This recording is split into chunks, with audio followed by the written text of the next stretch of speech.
Okay, let's talk about this, right? All right, so when we think about it, we have to remember that we are fighting invisible things. We're fighting things that we think that, oh, my mama had a child out of wedlock, my grandma had a child out of wedlock, and I know that's an old fashioned word, but you get it. I'm older, I'm gonna use them words. Get over yourself, okay? Okay, get over yourself. Not here, go somewhere else. Okay, thank you. Now, we had children. We might have had children before we got married. For those that don't know what wedlock is, it was the tradition of our people, and it still should be, that we had our children within a family. The reason why we have our children within a family is because we need our children to be Baruch. That's the word for blessings, because we know that the English language is full of curses. So we want our children to be Baruch, which is blessed, right? So we have them in the union. Why? Because the man shouldn't be pulling down on the woman, and she doing everything for them and her, and the woman shouldn't be pulling down on the man when he got to do everything for her and him. There needs to be a working together. It's certain things that the men bring to the family that the woman can't bring. It's certain things that the woman brings to the family that the man can't bring. It's not a competition, because we are one, flesh of my flesh and bone of my bone. That's why we come together to have children, right? So we're not even going to argue with the people that ain't there. We ain't doing your foolishness today. Go find somebody else to play with, and it's not me. All right, so we know that in our families that, my grandmother had children out of wedlock. My mother had children out of wedlock. I said I won't go do it, and I had my child out of wedlock. You might think like that, right? And be like, oh, I don't understand it. No, that is a spirit. That is a iniquity, okay? Because the iniquity is the perversion. You're walking in spirits of perversion. But I only been with one man, but you had sex before you got married, so that's still perversion, okay? Okay, so perversion is all levels. Nothing is better than the other. It's just a seed of perversion. So you walking in that iniquity of perversion, and then the sin of that will be having children before you're in a stable environment to raise them and have them in a stable environment so they can have a better understanding. And you can argue and you can fuss and say, I'm a woman and I can raise my child by myself and I don't need nobody. I'm great that you're so independent. But for the betterment of the children, they need a mammy and a pappy, because both people teach them how to engage and how to live and how to do everything. But that, neither said here or there. But that is the iniquity that we walking in, right? That's that familiar spirit that pull us into walking in these things. That lets you know that you're fighting invisible things. You're going to say, my father gambled, I gambled. We have a hard time with money. Why? Because you're walking in that spirit. You're walking in that iniquity. And because it's an invisible thing, you don't understand it. You just think, oh, I dream numbers, or I'm lucky with numbers. No, the enemy is pulling you in that direction because your family played in that type of sin. And now that sin is upon you. These are invisible things. They're pulling on you. You can't stop this habit or these addictions, or everything you do is an addictive pattern. That's because it's pulling on you. These invisible things are pulling on you. Certain neighborhoods that you live in, you can have a hard time. You can make good money and still never be able to be nothing or get anything or accomplish stuff. Why? Because it's a principality over that area that might be dealing with the finance. The same thing with drugs and killing. It's certain things in the atmosphere that is pulling on you. Y'all, we can't be ignorant and stupid to Satan devices. We can't act like spiritual things are not spiritual things. We have to open up our eyes and start seeing. We are the awakened ones now. He is bringing us back to him. And one thing is, you got to believe the unbelievable and unlearn all the mess that you have learned, because it is a lie.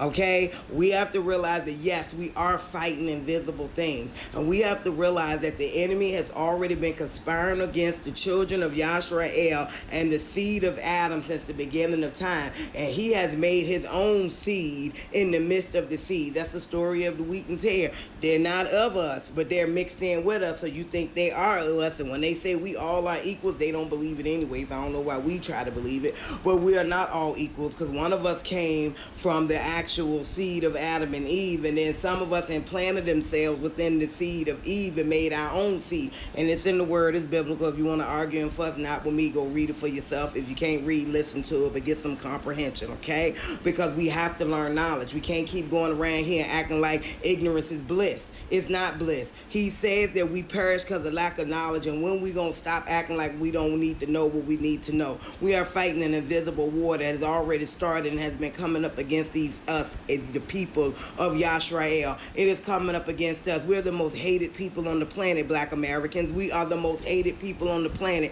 They hate us. Everybody hate us, and we don't understand, because we were growing up to think that all black people are black people and we're supposed to love everybody. But we are fighting those demons that's behind the witchery that has been told, the hatred that has been planted, the seeds that said to destroy them and stop them from being a nation. So y'all, we got to be praying for our people to wake up, for all of those that are awakened. Stop saying that, yo, I'm awakened, it's all about me. No, pray for them to wake up, because we need more people. But we also got to realize that all of them ain't going to wake up, so don't get upset, don't get mad. It's only for a few, because he said a remnant, let it go, let peace be still. But for all of those that can wake up, for all of those that need to wake up, because we're in a spiritual attack. That's why you wake up in the morning and you feel drained. That's why you do all you can, and sometimes you get so weary and get weary and doing what's right, because we're under constant spiritual attack. We have to pay attention to when your mood changes. Pay attention to when certain people come around you, how it's shifted. Pay attention, because the enemy is coming to kill, steal, and destroy. And that means he's coming to kill, steal, and destroy your thoughts,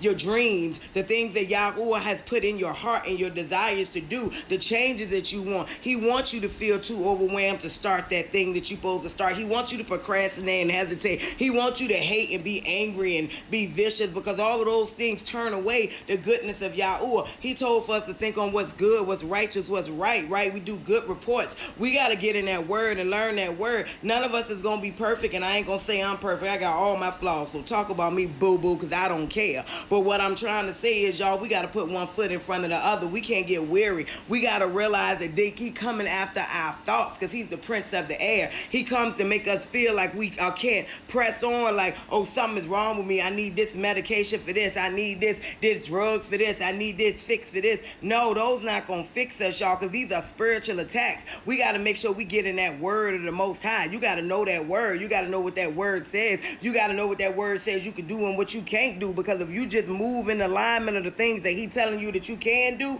and stop doing the things that you know you aren't supposed to do, and if you don't know, learn, so you ain't ignorant. Okay, because we ain't going to do that here. We about learning. We're about bettering ourselves. We about changing our situation. Okay, so get it together. Okay, get it together. Okay, so with all that being said, this is what we got to do. And when we do these things, we come back in his grace. We come back in his will. And then he opens the doors. He answers the things. Yo, we are fighting an invisible war. We're fighting things that we can't see. And if you say you don't understand, all you got to do is ask. Because he got this little thing about you have not because you ask not. So let's ask and we shall get. See, I just want us to realize that we have something so much greater to inherit.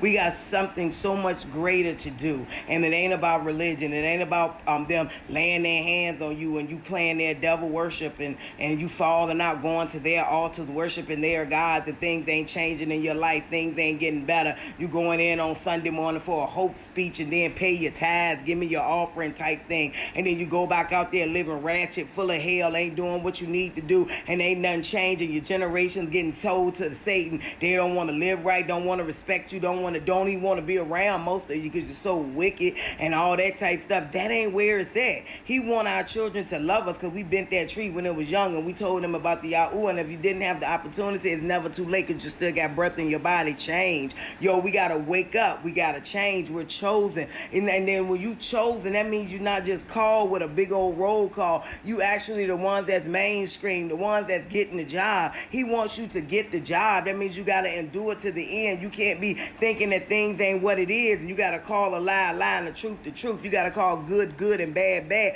Yo, we are fighting things that we cannot see. Everybody getting excited about these aliens and all that type stuff. You better be careful what demons you pull down on you, because the only thing I know about falling from the sky trying to convince the people to serve them or they're their gods and all of this stuff was the watchers and the fallen angels. So you better be careful what you're entertaining, okay? You better be careful what you're calling upon yourself, because these things are visible, but they do some natural and physical damage, okay? And I don't know about y'all, but I'm tired of being the last. I'm tired of going through things. I want my God to make me first. I want my enemies to flee in 7 different ways. I want my fields and my storehouse to be full. We got to wake up. We got to come up out of this mess. We got to live right. You're fighting the invisible. What steps are you taking to win? You need to win. And you can't win if you ain't reading your word, you ain't fasting, you ain't praying, you ain't keeping his commandments. Okay? And you better keep that Sabbath. That's a whole nother day. But you better keep the Sabbath.